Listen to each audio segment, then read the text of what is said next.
Savez-vous quelle est la première cause de mortalité dans le monde aujourd'hui? Le cancer? Raté. Ce sont les maladies cardiovasculaires. Elles tuent environ une personne toutes les 2 secondes. C'est pour ça que dans mon laboratoire, on mène l'enquête pour lutter contre ce fléau. Et notre suspect principal, c'est une molécule qui porte le nom barbare de récepteur minéralocorticoïde. Appelons-le récepteur M. Ce récepteur mène une double vie. Dans l'une de ses vies, c'est un citoyen modèle. On le trouve dans notre rein et il joue un rôle important dans la bonne régulation de notre pression artérielle. Mais ne vous y trompez pas. Dans son autre vie, c'est un parfait criminel. Un peu à la Dr Jekyll et Mr Hyde, si vous voyez ce que je veux dire. On le retrouve dans notre cœur, dans nos vaisseaux, et là, il est extrêmement néfaste et participe à la mise en place de nombreuses pathologies cardiovasculaires. Mais qu'on l'arrête, me direz-vous. On pourrait. Le problème, c'est que si on l'arrête, on l'empêche aussi de jouer son rôle bénéfique dans la régulation de la pression artérielle. Donc les choses ne sont pas si simples.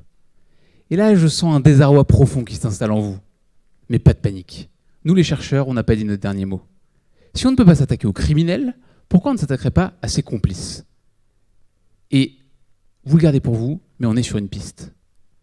On surveille de près une petite molécule qui s'appelle NGAL. Ça fait un moment qu'on l'a sur nos radars parce qu'on la retrouve dans plusieurs pathologies. NGAL, c'est un peu la racaille du quartier, si vous voulez. Toujours fourré dans les mauvais coups.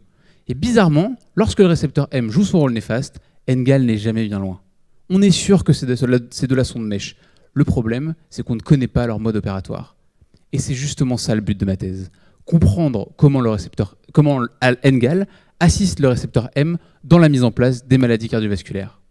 Et pour m'aider dans cette enquête, j'ai avec moi des collaboratrices assez spéciales. Elles sont toutes petites et très poilues. Enfin, des souris, quoi. Mais pas n'importe quelle souris. Des souris transgéniques, des souris mutantes. Je vous rassure, ça n'a rien à voir avec les X-Men. Moi, mes souris, elles ne lancent pas de laser avec leurs yeux. Ce sont des souris assez classiques, mais ce qui les rend vraiment exceptionnelles, c'est qu'elles ont un gène en moins. Le gène qui permet de produire NGAL, justement.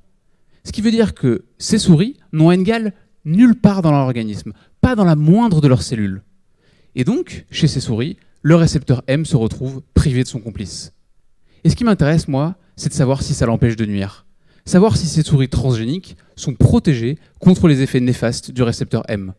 Et donc, si mettre NGAL hors d'état de nuire, avec des médicaments par exemple, pourrait permettre de lutter contre les maladies cardiovasculaires. Bref, mes souris, ce ne sont peut-être pas des X-Men, mais il se pourrait bien qu'elles sauvent le monde quand même.